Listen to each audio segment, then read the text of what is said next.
জামাই ষষ্ঠী বুঝতে পারছি না জামাই ষষ্ঠীটা কার। ওর এখনও জামাই আসেনি, আমার জামাই আসেনি এখনও, কিন্তু দিদার জামাইয়ের জামাই ষষ্ঠীতেই উনি বড্ড ব্যস্ত। এই যে সে বাবার পাশে বসে জামাই ষষ্ঠী করতে ব্যস্ত। এই যে দিদু দেখা যাক কাকে আশীর্বাদটা করে, বাবাকে না তার নাতনিকে। শাঁখটা বাজাতে পারছি না। হ্যাঁ, কি সুন্দর বসে পড়লো, বাহ বাহ বাহ বাহ। হ্যাঁ, তোমাকে দেয়া হবে, দেয়া হবে।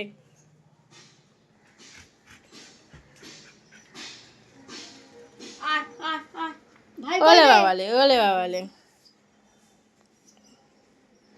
এবার বনুকে দেয়া হবে। হবে মা, ওরম করে না। ওলে বাবালে, ভালো রাখো গো, আমার বোনকে ভালো রাখো গো, ভালো একটা ফ্যামিলি পাক গো, বিয়ে দিতে হবে।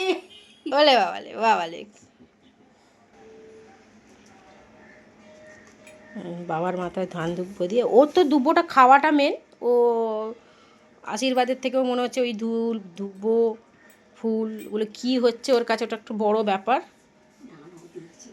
যে এইভাবে করছে। হ্যাঁ মা, আমার জামাই এলেও করবো মা, যখন লালটি আসবে তখন করব, কালু এলে করব। হ্যাঁ হ্যাঁ দেখছি। হ্যাঁ তুমি করবে, তুমি আছিবা করবে। ওলে বাবালে, ওলে সোনারে। আচ্ছা ওলে বাবালে, ওলে বাবালে বল। ও সোনাই, আশীর্বাদ আশীর্বাদ। ওই দেখো কি সুন্দর আশীর্বাদ নিচ্ছে। নাও নাও, মাথা নিচু করো, আশীর্বাদ নাও। ওরে বাবারে, ও সোনা মা আমার, সুস্থ থাকো, ভালো থাকো, একটা ভালো জামাই আসছো। আচ্ছা আচ্ছা, তুমি কোনটা খাবে মা, তুমি কোনটা খাবে? মিষ্টি না কলা, ওর পছন্দের কলা। সকাল থেকে দুটো খেয়েছি। হ্যাঁ তুমি দেখো না, কলা নালে আম। হ্যাঁ হ্যাঁ সারা হারামজাদা কিচ্ছু খাবে না।